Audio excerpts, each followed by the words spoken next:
Okay. So you're like, oh, Shana, that sounds easy for you to say, don't use my credit card that I don't even know how to budget without it. We need to put it on paper. That's what we're saying. Like put it all on paper, see what's possible. See if I next month, if I tried not to use my credit card, how would I be able to fund my life? Would it work? Okay. And then the other thing, a lot of times people are doing the credit card. They're using the credit cards as a budget, which is not a budget, but we love you. We still love you. Okay. We still love you. But, what they would do is they just pay it off at the end of the month, right? Or when they get their paycheck, they pay off the credit card. That's like the cycle that they're in. So what we're going to tell you is what we want you to do is start using your budget, and you're not going to be able to pay it off necessarily. We're going to have to go make payments until we can get the budgets fixed and looking at how we can pay it off, over time. But really the first step is to get using your own money, like using your own cash to pay for stuff. So there's a couple things. First of all, I'm just going to throw it in here because I'll forget. If you have to use a credit card to pay for it, it means you can't afford it. That's actually what that means. It means you didn't have the money. Just like if you can pay it, replay that in your head, it means I can't afford this. Maybe I shouldn't buy it right now. Welcome to Her Unshakeable Confidence with dynamic mother-daughter duo Simone and Olivia Knego, where they discuss the secrets of transformation and how to build bold confidence and unwavering resilience. From intimate conversations with inspiring guests to sharing their personal journeys of triumph and challenge, Simone and Olivia create a supportive space where every woman is encouraged to rise above her fears and love the woman in the mirror. Tune into Her Unshakeable Confidence and join this special journey of connection and growth. It's like catching up with old friends who inspire you to be bravely and uniquely you. Welcome to this week's episode of Her Unshakeable Confidence. I'm Simone Knego. And I'm Olivia Knego. And we are really excited because we have returning guests on the Budget Besties. And we're so excited to have them back to do a holiday episode to talk about budgets. That might not sound exciting to you, but it is very exciting, right? It is very exciting. So Shana and Vanessa are best friends and business partners on a mission to redefine personal finance for women worldwide. They're powerhouse keynote speakers, master financial coaches, and co-hosts of the top 1% globally ranked podcast, Financial Coaching for Women. As some of the only people who truly love talking about budgets, although I'm enjoying this right now, Shana and Vanessa know how to make personal finance fun, judgment-free, and refreshingly simple. Had a hard time with that word. Bringing over a decade of coaching experience to the table and training by Dave Ramsey, Shana and Vanessa are taking the shame out of money talk and teaching women worldwide how to be bougie on a budget. Thank you so much for being here today, guys. Thanks for having us. We are so excited to talk about the B word today. The B word. The B word. And I love the bougie on a budget thing. That just is always going to resonate with me. I just find it like so appealing because Olivia, you're bougie and you're on a budget. Yeah, don't get me started about my budget. It's non-existent. And your bouginess. Well, also there's alliteration with it. I just feel like, and also Simone, the way you say it, like bougie, like there's a little. Yeah, she accents it weird. Yeah. Or like, but in a good way, not in a weird way. Yeah. Classy. Yeah. Well, and just what we realize that people want that life. They want to be bougie. They want to be okay with it. They want to not have that shame around it. And so like, I look at my dog, I'm like, oh, my dog is so bougie. It's just, it is just what happens with our lifestyle. And like, we just want to be okay with it. And we're excited to have our clients be okay with it. So let's talk about the holidays because it is a very stressful time of year. We just finished Thanksgiving and I didn't find it that stressful this year, but my husband sure found it stressful. I mean, I don't really understand. Well, he wanted the turkey to come out perfectly and it did in the end, but it didn't at first. And that was like throwing him off. And I'm like, get over yourself. So I think a lot of people come through the holidays and they're like so stressed about the family get-togethers and making sure everything is just right. And then we've got to focus on the financial part in terms of the gifts and the gift giving and any kind of charitable donations you want to make. So what do you think is the biggest piece to making this less stressful at this time of year? Well, I think, all the time, one of the biggest things is to plan ahead, which everybody loves. Hello, let's talk about how much we're all so good at it. Planning ahead. But, for example, we have lots of people, we have a free Facebook community and they're all like, this was the first year I had money for Black Friday set aside and I was ready, and it's like, that's where we want to get to. Obviously, we're already in December. So, but what we would say is get it out on paper right now. So the thing is, it's like, it's in your head. I need to do this and that and the other. Like if we could put it on paper and see what we're actually dealing with, like who do we still need to get gifts for? What is our budget? What do we have? Like kind of get it out of the wrecking balls in our brain. That would help. Yeah. One of the things that we realize with when we're talking to people is if they can just, like Shana said, put it on paper, it is way less than what you're making it out to be in your brain. In your brain, we call them wrecking balls, and they're just piling up and you think that they're so much bigger, so much worse. But once you write it down, and that's one thing we love about math, it doesn't lie. It's literally black and white. So once you write it all down and you're like, oh, this is completely achievable. I can do this in this amount of time and get this many presents, ship this much out, wrap whatever you need to do to make Christmas and the rest of the year feel accomplishable. It can work. Yeah. I just see that the planning thing, I think, is such a big deal because I know a lot of people, me included, wait till the last second. And then you're like, well, I can't get that. So you know what? I'm not getting anything. And it's like the screw it mentality. Right. So obviously it's not the right way to do it, but do you see some of your clients saying that? Like, okay, I didn't save enough, so therefore I'm not going to buy anything, or I'm going to overspend and then have to pay for it later. I think that second one is probably more popular and it's not just overspending, which nobody wants to do that, but it's like, it's unintentional gift giving that you're not like excited. Oh, well, this is what I could find instead of what I really wanted to do or whatever. That's not the vibes. That's not the vibes that we're going for Christmas. So, just getting it out on paper. And the thing that's unfair, and you sort of alluded to it, is there's so many. It's not like I just have to remember to get presents for my family. It's also my work Secret Santa. And then the kids have this. And then, oh, by the way, there's this Christmas party I don't have a sweater for. And then I have to buy all the things to wrap presents are not cheap, y'all. So there's just like so many things going on and you just feel like you're constantly getting attacked, like you're an ATM for money and you're like, but where is it coming from? Yeah. And so we have a Christmas planner. We can give you guys a link in the show notes that, just kind of lay it all out, like so that you're not forgetting everything. Because even like if you still do Christmas cards, which God bless you if you do, not me, but then stamps and all of that kind of stuff. So, we just want to get it all out of your brain and put it on paper so that it really does help. Like then it's just a checklist to cross off, Yeah. And, and when you were talking about, do they overspend? Yes, because they just don't know who they're buying for. Like Shana said, not only are our lives being leveled up and being bougie, now it's like, we don't want to say the keeping up with the Joneses, but it's almost that mentality with their kids. Like, what are your kids doing? What are their friends doing? And now they want to do the same. What presents are they getting everyone? Oh, well, we have to at least get the same. Right. And so it's like everything costs more money. And so they're just shoveling it out, not knowing what they're spending, or they're putting it on a credit card and not tracking it. So, we really, like Shana said, we want to put it on paper, get a number, get a final number at the end and go, look, I don't care how and when and whatever you spend it, but this is your budget. Feel free to do with it what you want. And if you can at least stay within this number, then you know that everything else is being taken care of, like your utilities and whatever else you have going on that month, any other credit card bills or other groceries and things that you have to buy. If you can at least hit this target number, then you can rest assured that you didn't overspend, right? Yeah. One of the things Olivia and I talked about on our episode for this week is the food part of it too. So we're thinking about the gifts, but like the amount of money that you spend on a holiday meal can be overwhelming. Sure. Yeah. Well, and that's just the meal. Again, the meal is the one thing. Then you have the cookie exchange. Then you have the potluck that you got invited to. And it's like, again, it just keeps coming. I think that's important to think about using the planner, getting it all out of your brain. Like Vanessa said, having a number, but a separate thing or something else that could help is separating your bank accounts.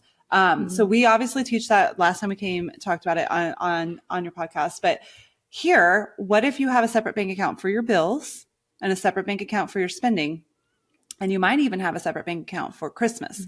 And that way you just know, like, there's the pot of money for Christmas. It's not, my bills are still getting paid over there. And anytime I'm going to Target or wherever to get something that is Christmas related, Christmas adjacent, then I know where the money is coming from. I feel like that's usually, like, knowing where the money is coming from is like the big battle that we want to win. Well, and I know it's the end of the year. So this Christmas, you may not have planned as well as you wanted to. That's okay. Don't completely go and be derailed and be like, I messed up. I'm just going to swipe away on a credit card anyways. Like, let's try to figure out what number that you still need to stay within this month to feel good about, the rest of the year. But then think about January. You have January coming up. How much better can you do Christmas next year? So take our Christmas planner. We'll put it in the notes and then go, okay, how much did I spend this year on Christmas? Because like you said, you have gifts, you have food, you have stamps, you have the photo shoot, you have whatever, all these different things that you need to pay for, and you forget that they all add up. Christmas, like we like to say, Christmas gets its own Christmas bucket, like a savings bucket, because it's so convoluted and it's not just gifts, right? So if you can figure out how much money are you going to spend on Christmas this year, or did you spend? And then how can I plan better for next year? So let's say if you spent $2,000 this year, I'm just throwing a number, 5,000, whatever that number is, $5,000. Okay. Take that number, divide it by 12 and go, if I put away this much money for 12 months next year, I'm going to have the exact amount I need to be able to make Christmas feel better and be fully funded for 2025. And then you don't have to stress about it. You have cash to be able to pay for it. Yeah, I think that's something I definitely need to do for next year. I found this year I didn't save any money for Black Friday, and I am on a very strict budget being in school and all, and I don't want to be like, hey mom, pay for thousands of dollars for things for me right now. And I honestly didn't even write down what I would have wanted in the first place.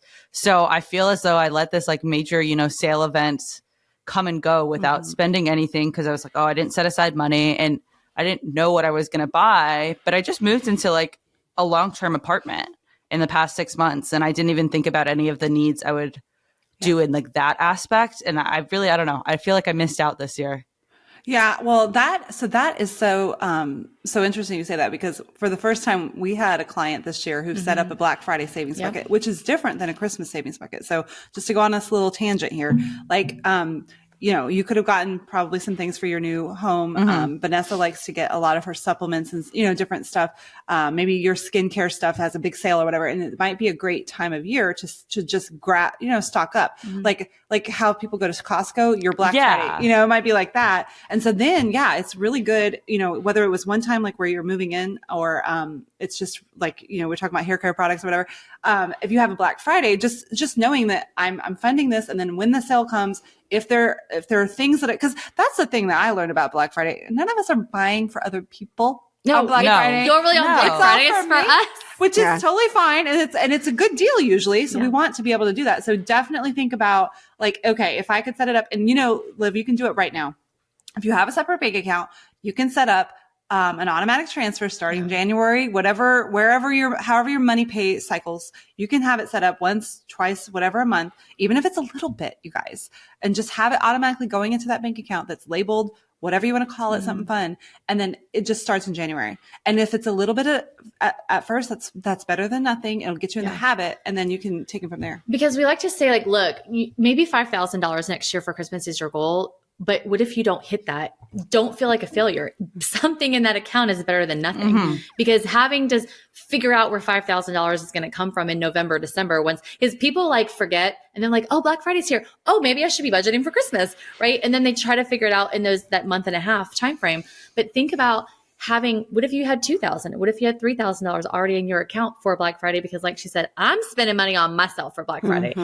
Everyone else happens, that happens in December. But having that money set aside for you and for the gifts and all that, it's just going to feel so much better. And like Shana said, set it up on automatic payment or automatic transfers, y'all. That is the best thing ever. You don't need an app. You don't need anything else besides your bank. Set it up through your bank, have it go every single paycheck, a little bit in there, and then hide that account, y'all, so you don't see it, so it's not tempting, so you don't pull from it throughout the year, right? Because here's the other thing too, is people think, oh, well, that's great. Maybe I'll pull that money in April or whatever because I need it for something.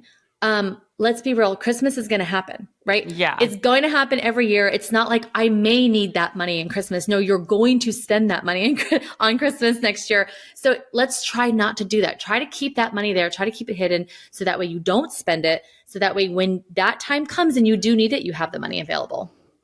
It's so interesting because my oldest son, her oldest brother, is getting married, and they have whatever, you sign up for this website now and you do your gift registry, and a lot of the stuff was on Black Friday sales. And he's like, I can't believe your friends didn't take advantage of that. But I think people don't think about it like that, right? No. When you're buying a gift for someone, you feel guilty if you buy it on sale. But I think we need to change the mindset of that. Okay, Who thinks that? Simone, you think that? We don't. I think that. I totally don't. Well, I was trying to figure out why are people not buying gifts right now when it's ahead? That's it.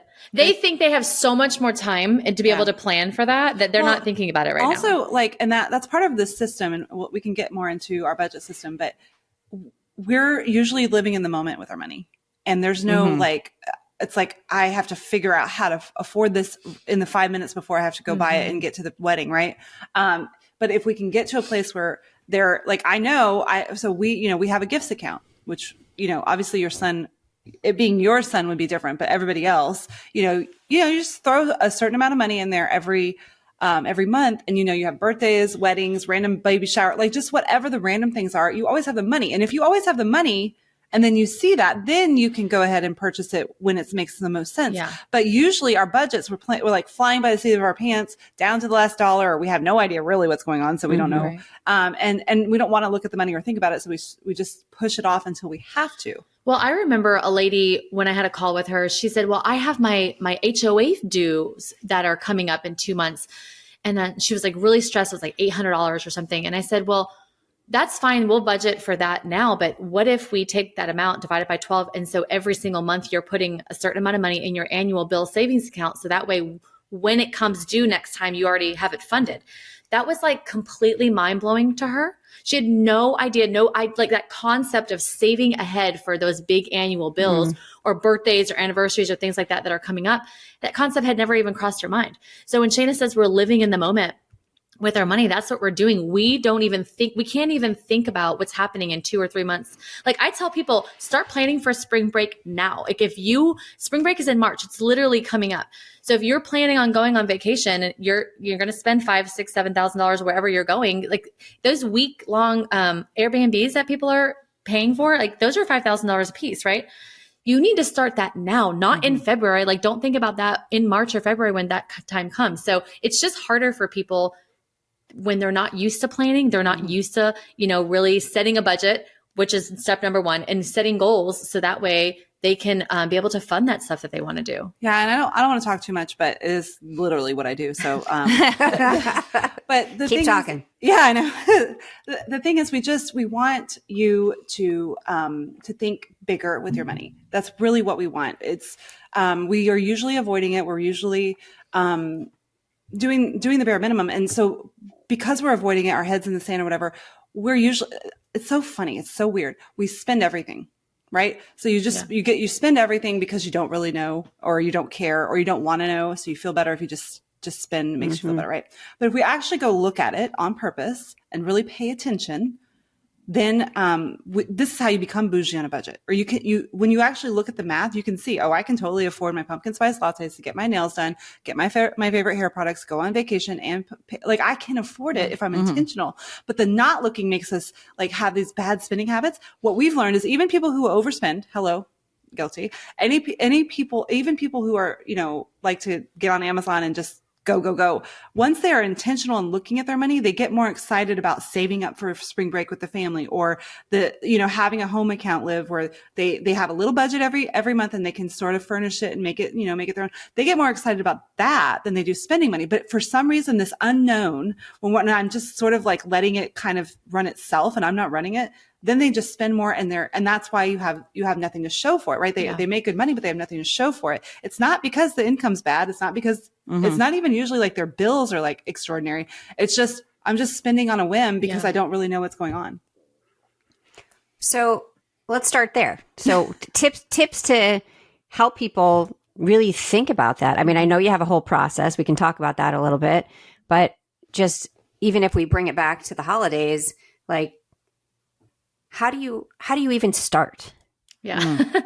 Well, I think one of the main problems is that people are still banking like they did when they were 18, right? So this concept of having multiple bank accounts is very new to them. And so when we talk about having an account that strictly pays your bills, that's it. That's all it does. You don't keep the debit card on you. You don't use the debit card. You put a certain amount of money in that account and all it does is pay bills. And then you have a separate account where you spend out of. Like, this spending account keeps you accountable to knowing how much money that you can spend freely. And like Shana said, knowing that everything else is happening over here, like you don't even have to worry about that because it's on autopilot. And then all you have to really do is worry about what you're spending. But again, people not understanding that you can have like a system set up in your bank account to be able to help you do this. Yeah. It's a new concept. Well, and we like to think about how complicated finances are now.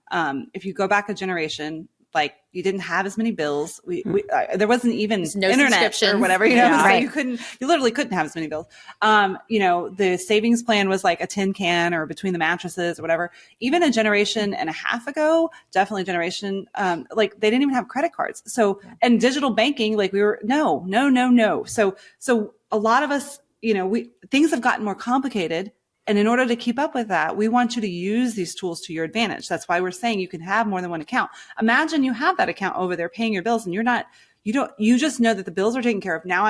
Now in my brain, all I have to worry about is like Vanessa said, sticking to this spending. And that's like so much easier than trying to go through a million transactions and seeing, okay, the rent got paid, but my water bill, but I want to go to Target. No, ain't nobody got time for that in the moment. So that's the first step, is just separating the accounts. And as we told you, then you can get more sophisticated with it, with savings buckets and stuff like that. But the idea is, once you get it all on paper, that's when you know you can be bougie on a budget. How many times do people feel like they're broke? They can't do anything. We put their numbers in there. It's like, oh, I have extra money. Oh, it happens all the time. I have extra money. They're like, how do I have $2,000 left over at the end of the month? Because you're used to just spending it all. So they have no idea. But one of the things that we like to tell people too is, like, you can put numbers and words on paper. That's totally fine. You can call that a budget. If you don't do anything with it, you're not being productive. It's not a budget because you're not using it. But this whole system of having savings buckets, of being able to be bougie in a budget and set up how much is going to go where and when and all that, and having the spending account, that's a system. So we really talk about having a budget system for you to use, not just a regular budget, which is why budgets in the past probably haven't worked for people. Well, and like we said, there's a lot of tools that you can use now, and like nobody wants to budget. We understand it sounds like a chore. It sounds boring, whatever. It's math. Like, that's even like another level. Yeah. So what we like is do it once, go to Starbucks, get your pumpkin spice latte, whatever. That's not even the right season. Whatever is out right now. Peppermint latte. Peppermint mochas. Yeah. So get your peppermint latte and just like do it for a minute. And then the way that we want you to set it up, it does it automatically. So your income goes into your bills account, and then you have automatic transfers going to your spending and to your different savings buckets. So when you wake up on payday, your bills are paid, you have money to spend, and you're saving for the things that you've set as a goal. And it's a system, like Vanessa said. So you know what? If a system is running, then I'm less likely to mess it up. When I have to actually go in and do things with my hands and do the math in the moment, that's when I mess stuff up. That's why we want you to use these tools, automatic transfers. You can rename your accounts. You can set up different accounts and all of that. And all your bills can be paid on automatic, bill pay. That way you really don't have to be that involved or spend that much time doing it. And then you can just live your life. Well, and when Shana talks about, yes, today it's way more busy, way more complicated and convoluted in your bank of what's happening. But we're telling you to take a step back and make it simple. Like our system, although it may seem like separate bank accounts and savings buckets and spending accounts, like that seems messy. It's really not. Once you set it up, the whole thing, like Shana said, is hands off. Like you literally don't have to do anything. My husband gets paid on Wednesdays. On Thursday mornings, all my transfers happen, and I didn't do anything. But my grocery account got funded, my spending account got funded, my kids' education account got funded. Like all that happens. And I did nothing because I took an afternoon to set up a system for myself, and it's all automatic, right? So that's the idea is, yes, it's complicated, now, like the way that things are happening. But we want you to take a step back and make it simple. And that's what that's what the system does for you. How do you guys overcome inconsistent paychecks? So, yeah. Okay. Sorry. I was waiting for your mom to say something else. Okay. No. Okay. So inconsistent paychecks, what we want you to do is work off the least amount. Okay. So when you are, because there's always a threshold that you know you never go below. So we want you to make your budget bare minimum off of that. And then anything above that, you can make like a wish list at the bottom of like, okay, if this much comes in, then these are the things that I'm going to savings, like put in savings buckets. But normally you really need to be able to fund your immediate needs, like your bills, your debt payments, and your spending, which is like gas, groceries, and food, things like that. And then everything else can get funded with anything that comes, that is more inconsistent or that's above your threshold. Yeah. And that's usually, and it can feel tricky when you have, different paychecks and stuff. So we want you to set up that minimum threshold, and we want you to set your budget up on that, right, as well. So you have to be able to live on that, because that's a reality, right? And then like Vanessa said, anything that happens where it's better, then you can do some of those wish list items, but you really do want to set it up for the reality. And this, this is at, maybe a lower income level. This is all the way, if you have your own business, it may be inconsistent and you still have to budget for it. Like even if it's higher inconsistent or, whatever, we still want to give every one of those dollars a job.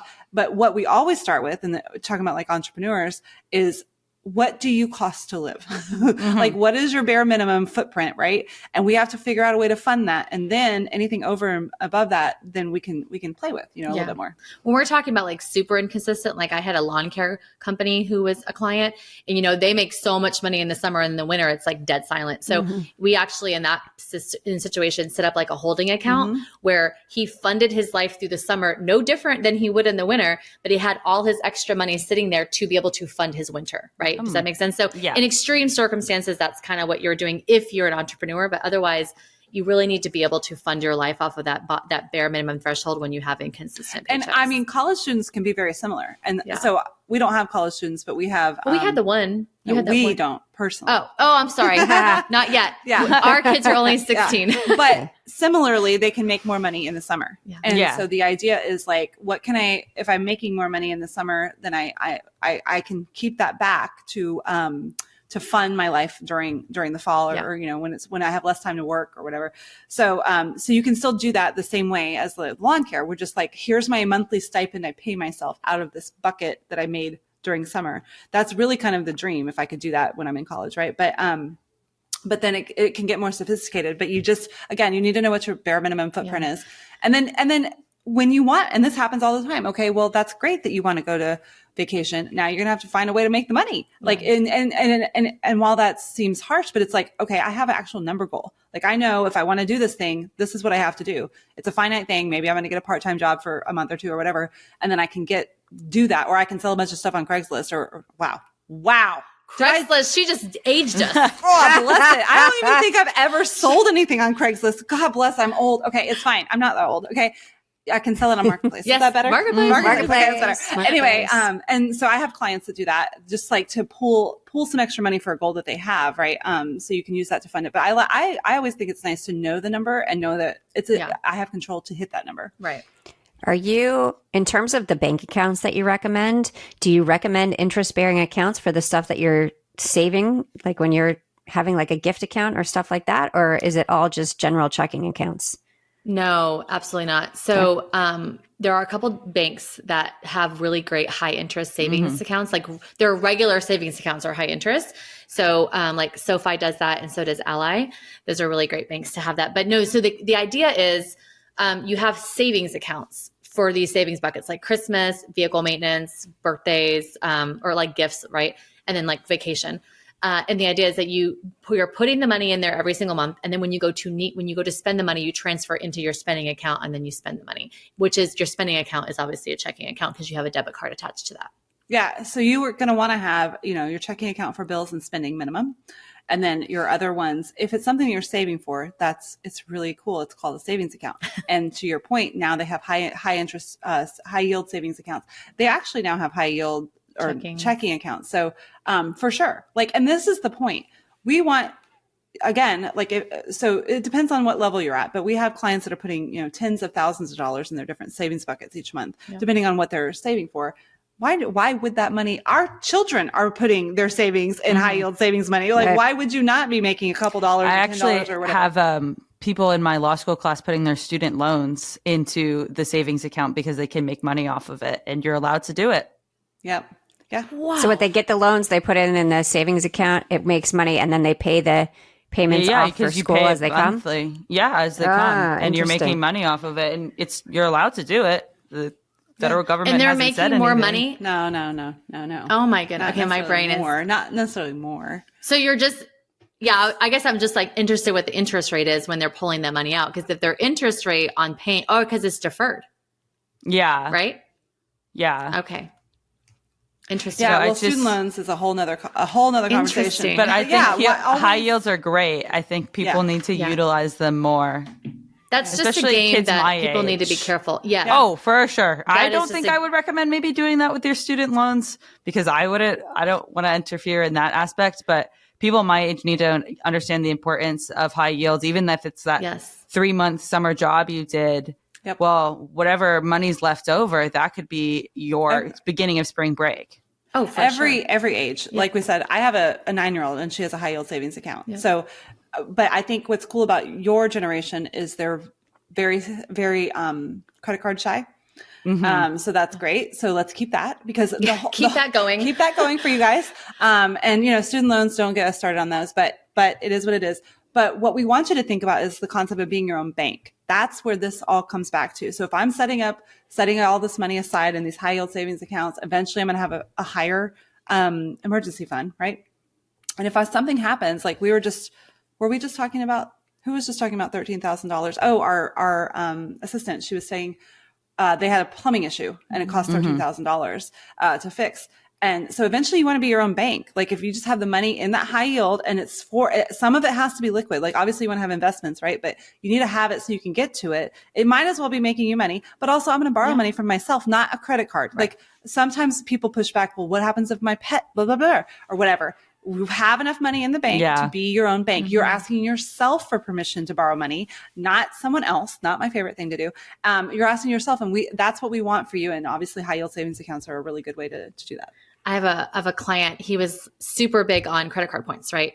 I have to use my credit card for everything because I get all these points and blah, blah. So we figured out actually how many points he was getting and how much money he would have to spend to get the amount of points that he wanted, whatever. He is making like double the amount of money in his high yield savings account with all the money that he's putting in there versus what he'd be making, what he was going to make with using a credit card.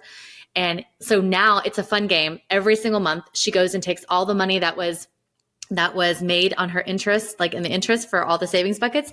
And she takes it and puts it into one account that says interest made in 2024. So he is cool. Literally, and yes, you can continue to leave it in there to compound, whatever. Yeah. She's doing a different game. She's gamifying it. Yeah. So she literally takes all the interest out at the end of every month or at the beginning of the month once it drops, and then puts it into one account. And she's showing him like, hey babe, these are all of our points. Mm-hmm. And this is what we can use on airfare and travel and all of that, like all the fun stuff. Again, that's being your own bank. And we understand that there are a lot of proponent people for credit cards. We just don't want to play that game. Like you have better things to do with your time and money than to try to beat the credit cards at their game. Right. Yeah. And it's just not, you can overcome that. Like wealthy people are not sitting here trading time or trading credit card points. That's not the game that we want to play. That's a lower level game. We're going to go higher. Yeah. When you look at, especially this time of year, and speaking of credit cards. Yeah. Speaking of credit cards, there is that, like, how do people start digging themselves out, right? When you don't have a plan and then you end up with this massive bill and you didn't pay attention to it. And then you're like, oh my gosh, what do I do next? And my interest is 20 something %, right? 20, girl. We're seeing like 30 and 33% now. Seriously? That's scary. When I had a client a couple months ago, she came to me, she had 4 credit cards over 30%. I didn't know what to do. Gross. It was insane. And how does that happen? Like, that's just, that was the rate. So is that you just don't make the minimum payments on it? No, like that's literally what she signed up for. There's a lot of very sketch any way that somebody will lend you money. There's a lot of sketch things. So it could be like, well, it's free interest for the first 18 months and then it goes to 33% and nobody's paying attention. There's so many different sketch things out there. So, but to answer the question, the first rule of getting out of debt is to, use debt no more. So, okay. So you're like, oh, Shana, that sounds easy for you to say, don't use my credit card that I don't even know how to budget without it. We need to put it on paper. That's what we're saying. Like put it all on paper. See what's possible. See if I next month, if I tried not to use my credit card, how would I be able to fund my life? Would it work? Okay. And then the other thing, a lot of times people are doing the credit card. They're using the credit cards as a budget, which is not a budget, but we love you. We still love you. Okay. We still love you. But, what they would do is they just pay it off at the end of the month, right? Or when they get their paycheck, they pay off the credit card. That's like the cycle that they're in. So what we're going to tell you is what we want you to do is start using your budget, and you're not going to be able to pay it off necessarily. We're going to have to go make payments until we can get the budgets fixed and looking at how we can pay it off, over time. But really the first step is to get using your own money, like using your own cash to pay for stuff. So there's a couple things. First of all, I'm just going to throw it in here because I'll forget. If you have to use a credit card to pay for it, it means you can't afford it. That's actually what that means. It means you didn't have the money. So just like if you can replay that in your head, it means I can't afford this. Oh, maybe I shouldn't buy it right now. Jay-Z always says that if you can't afford it twice, you can't afford it. Okay. See? Exactly. Oh, I love that. Yeah, exactly. That's really, it's a lot. We'll probably have him on our podcast. He'll come on. We'll probably just have him.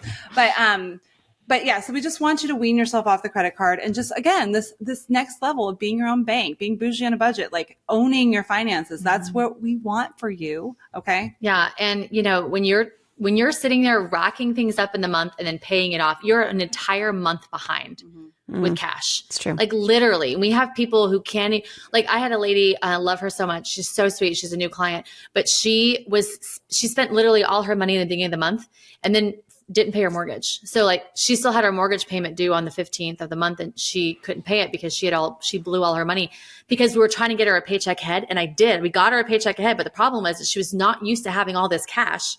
They're so used to being broke all the time and racking up the credit card and not having any money that she had all this money in the account and then she just blew it because she was so excited. Right. But so the idea is like, yes, there's going to be money there. But you have to be okay with having money. You have to be okay with being your own bank. And I think we've seen a lot of people when we transition them from using a credit card all the time to seeing all this money in the account and then they blow it all because they're so excited. And then we're like, okay, but now you have money. And they're like, oh. And so we're like, this concept of having to build your bank account to be able to fund it and be your own bank, it is new to them. So when we're talking about how do we get out of debt, we have to stop using it, get on a budget, figure out how much can you actually pay this month because you're not going to be able to pay that credit card off guarantee. If you're using the card and then to live off of, and then now you're trying to have cash to live off of, then you have to pay the card. So you're not going to be able to pay it off. And then from there, you have to maybe look in your budget and go, what do I need? What do I don't need? What am I spending money on that I really don't care about? What subscriptions can I cut to make the wiggle room that I need to get out of debt? And then once you're out, you're going to have way more money to be able to do things with. And two things that are going to make this easier real quick. First, you're going to look at your credit card statements and see what you're spending money on. That's going to help you. Like, let's see how much I'm spending, what I'm spending, and it will either have it be a come to Jesus moment. Well, it will definitely be that. But what you're going to do is use that data without the drama. You're going to use the data to make a budget and say, this is what I want to be doing, right? And the other thing is when we're asking you to separate your bills from your spending, it's going to be like a crutch, right? To go from the credit card because it's sort of like that spending account is kind of like your credit limit, whatever your balance. And so you can just see, which is, it sounds restrictive, but it's actually freeing. What people are doing is spending and hoping, right? That's that hope week goes through or whatever. If I know I have a spending account and I have $300 this month that I can buy whatever I want or whatever your budget allows, that actually is freeing. Like maybe it's not as much as I would want in the beginning, but it's like, I know I have $300. If that Black Friday sale comes, if I'm walking by the store in the mall, that's okay. It's okay. I have it. Right. And so that's where we want to transition from. There's a lot of anxiety with not knowing what you have to spend, which causes you to spend more. It's this weird thing. So if we actually know, I might actually be able to stick to it and then I won't have to rely on the credit card. Are there any apps that you like? I mean, so I've seen a lot of things like with Rocket Money and because I was like, thinking about all of the subscriptions we have and or forgetting all of the subscriptions we have, which is more important. And then I'm saying to the kids, with 6 kids, they want every service, right? And I'm like, we're getting rid of this. And one kid's like, well, no, don't get rid of it. No, I'm sorry, we're getting rid of this. This is what you have to use. But sometimes it can be overwhelming because you're like, oh my gosh, do I have that still? Do I not? Mm-hmm. And yes, you can look through your credit card bill, but is there anything that simplifies that? Are there other apps that you use that you find helpful? Yeah. I think the hardest part about starting is really seeing what's happening, right? So we talk about doing a 90-day audit, which is going back through your bank statements and your credit card statements and go, like Shana said, what am I spending money on? The only way that you're going to know how you're spending your money is what's being pulled from your account, right? If you're not, and so in the idea of these Rocket Money or budgeting apps or whatever, that's just one more step. Okay. It's one more thing you have to do. What we like to tell people is you already have a bank app. Like all banks now have an app. And so really when we're talking about transferring money and automatic transfers and seeing how much money you have to spend in your spending account, the only thing you really need is your bank app to pull up and go, okay, there's my spending account. Like Shana said, I got $300 to spend. Doesn't matter how I spend it this month, but that's my budget. That's really the only thing you need. So you don't need all these external devices and apps and tracking things. We don't even recommend tracking. Like that is boring. Nobody wants to sit there and track every single expense. Nobody has time for that. If you have an account that tells you the amount of money that you can spend, that's all you really need. Well, and so what's going to really help you, or setting the system up is going to have all of those things pulled into your bills account. Okay. So the problem that you think you need Rocket Money or whatever is because you've got 1,000 transactions going on in one account. You can't tell. Or in a bunch of other accounts, like, right? You don't know what's happening. So this system, we're going to put every single thing that's a bill, including every single subscription, into one account. And guess what else is not going to happen? Nothing else is happening in that account. So I can very clearly log on and see exactly what's happening. No other cards are allowed to be used for subscriptions. And that's really important in this modern age. It's such a good point that you bring up because the $5 here, $5 there, $5. And then what did you say 6 kids, Simone? Yes. Okay. So 5 times 6 times 5, because they each have their own. Well, and all the double subscriptions. Plus the parents, like it's everywhere, right? And so some of it's coming from Apple Pay, PayPal, like whatever. So we really want to consolidate that. And then you'll be able to see very clearly. And that's when like half the time people don't even know what they're paying for. They don't know. And that's why you think you need an app. No, you need a system that you can use and don't have to pay for the rest of your life to see what I'm spending and then make decisions on that. I need a system. Yeah. Yeah, me too. Listen, we all do because we don't have time to do it in the moment. We don't have time to I need a system to do it for me so I don't have to do it. That's really what happens in my life. Yeah. And the bills account really is phenomenal because it gives you the peace of mind that knowing everything is taken care of. But also I can really clearly see like what's happening very quickly, you know. It's so easy to be able to pull up my bills account and be like, these are this list of transactions are the bills that came out this month and that's it. Yeah. Because there's no, like Shana said, there's no other like spending, going to Starbucks, going to Target, shopping on Amazon. Like there's no other transactions that are coming out of that account. It's just what's being automatically drafted for bills. Yeah, I think that's a really, really helpful place to start. There's a lot of work to do. And I want, if you're, our listeners to know that it may sound overwhelming in the moment, but once you start, it seems like a really simple process. And then you don't have to stress about it all the time. I know when I get to December, I'm like, ooh, do I have enough money to do this? And then so my husband is a physician, but he is he's not a sole practitioner, but the way he gets paid is through an LLC. And so obviously taxes change at the beginning of the year. So his income will be less because he's got more taxes going out the first few months. And so that all has to be planned for. And so I get to the end of the year and I think, okay, do I have enough for everything? And I don't like just playing it by ear. I want to make sure that it's completely funded and that the kids get it too. The kids are not, oh yeah, I'm just going to go buy this. Like yesterday, my daughter said to me, not me. My youngest, not you.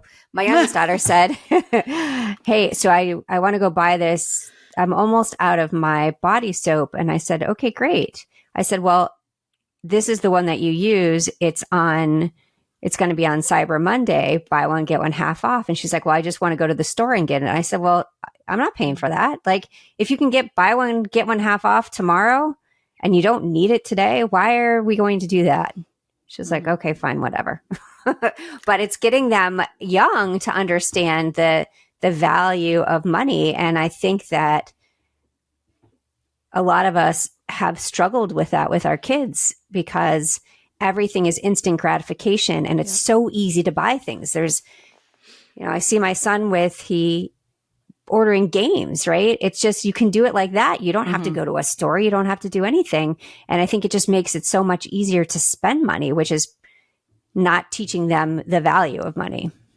Well, because you can't see it. So it's like this transaction, this magic transaction that happens in mom and dad's account or whatever that they are not even really part of. So it doesn't did it really happen?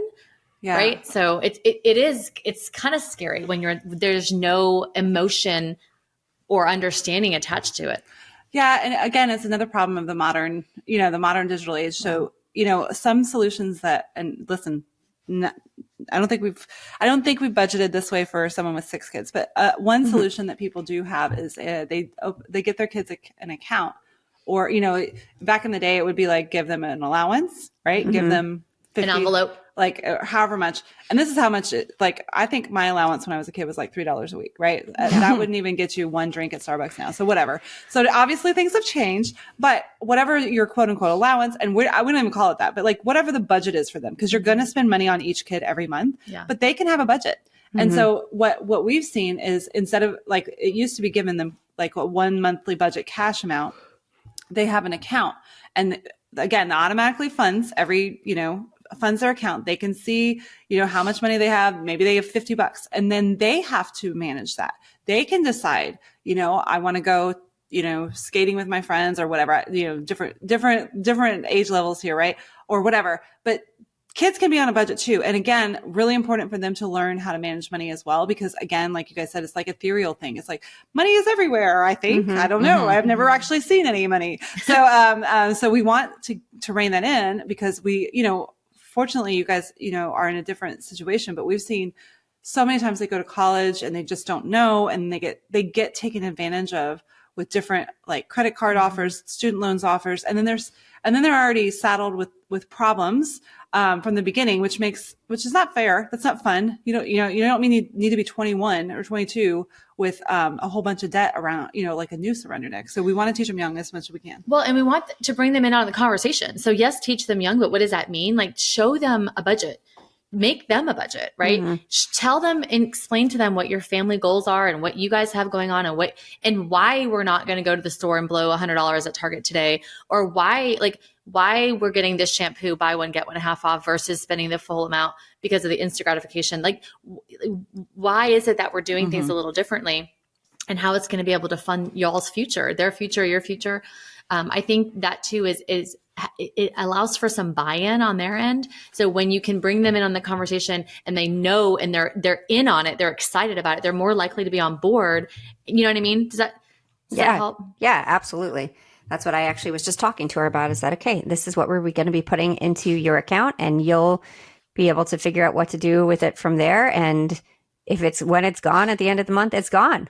There's no, let me use the Apple Pay. That's not going to happen, because that's our other suggestion. Just disconnect all. Yeah, I don't have that, but I consistently lose my phone, so that's why I don't do it. But everyone's like, "Oh, you should bring your wallet places." I was like, "No, if I bring my wallet places, I'm going to spend money, but I have to bring my phone places. So don't put it on your phone. You'll spend money." So good. You're so way ahead of the game. This is not good because it's antisocial, but what I've learned is if I don't leave the house, I spend less money. That's very true. Yeah. Me too. Bring your friends and invite your friends over. Yes, exactly. Yes. Yeah. So this was really, really helpful. First, before we tell people where they can find you, and we'll definitely include everything in the show notes and your, because I think it's going to really help people to have that Christmas budget and in general. I mean, we can add whatever you want to the show notes. Yeah. So Liv, what does our calendar say today? We're subconsciously hardwired for safety, seen in the way we automatically do the same predictable things in the same predictable ways over and over and over, while regularly and consciously yearning for something new, something different. Pretty interesting. I mean, maybe that's why we don't change the way we spend money, because we're so used to doing the same thing over and over again that it feels like a really big deal to make this change. But in reality, when you make the change, it's going to make your life so much easier and so much better.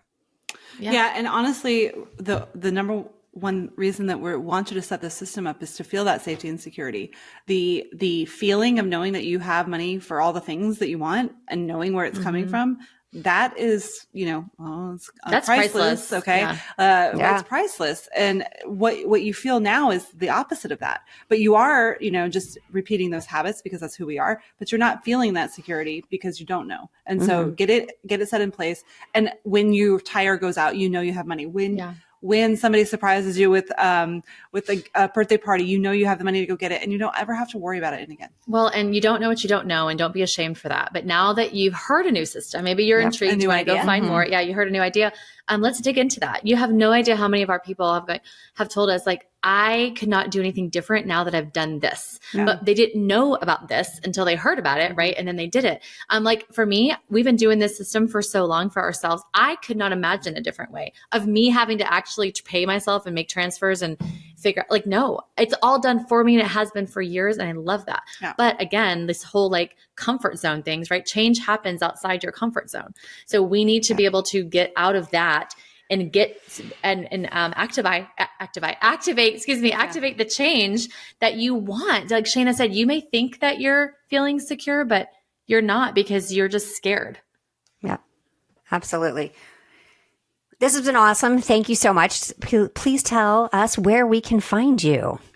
Well, you can find our podcast. It's called Financial Coaching for Women, but we have something really exciting that's going to, I think, kind of be perfect for your audience. We're going to do a boot camp. It's going to be a money makeover boot camp, and it's going to be right after Christmas, because let's be honest, if anybody has any time to do this right now, between now and Christmas, it's probably not going to be happening. That's why we planned it. It's like, as you're getting your New Year's resolutions and your goal mindset set up for January 12th. So it's going to be December 30th through January 3rd. It's a boot camp, money makeover boot camp. Come sign up for that. Don't even worry about it now. Just in your brain, say, okay, I'm going to go do that then when I have time. And you can go to budgetbesties.com/bootcamp to sign up for that. And then we'll be working with you each day to get some of this stuff set up. Yeah. It's just 30 minutes a day, guys. So that way that you can, and every single day we're talking about different subjects. So that way you can really hone into starting 2025 off on the right foot. I love that. Thank you so much. Liv, any last words? Budget. I need to go look at my credit cards now. Hey, guys, we'll just keep coming back every so often so that you can be motivated. Be like a personal check-in. I was actually thinking, in 6 months, I want you back on so I can tell you the progress that I've made, because as I'm sitting here, there are things that I'm stressing about things that I didn't budget for, like a new roof. Didn't expect that to happen this year. A seawall. I mean, there's a lot of things, huge numbers that you're like, okay, where's that coming from? Right. Yeah. And so I definitely think that thinking about more into the future and how less stressed I could be if I took these steps. So, and obviously Liv and Simone, y'all are at different budget levels, but the thing is, if she can get it set up now, so she never gets to that point. Right. But then also it's you make too much money for that. This is bananas. You make too much money to feel stressed about it. You have the money. It's just I just need to get it organized. That's really what it's about. Yeah. And I bet once you put it on paper, Simone, is actually going to be easier than you think. That's right now you can't fathom it because it's all here in your brain. Oh right? yeah. So write it down. I started writing it down. Yeah. I started. And I bet you'll be able to, if you divvy it up how many months you need before you need that money, you'll be able to make it happen for sure. We have faith in you. Thank you so much. And thank you for joining us on this week's episode of Her Unshakeable Confidence. Always remember, you are unshakable. See you next time. Bye, guys. Bye. Thank you for listening to Her Unshakeable Confidence with Simone and Olivia Knego. We hope this episode has made your day just a little bit brighter and given you the inspiration you need to confidently go about your week. Always remember to be authentically you. Don't forget to like and subscribe so you never miss an episode. And feel free to connect with them on Instagram at Simone Knego and at Olivia Knego. Till next time.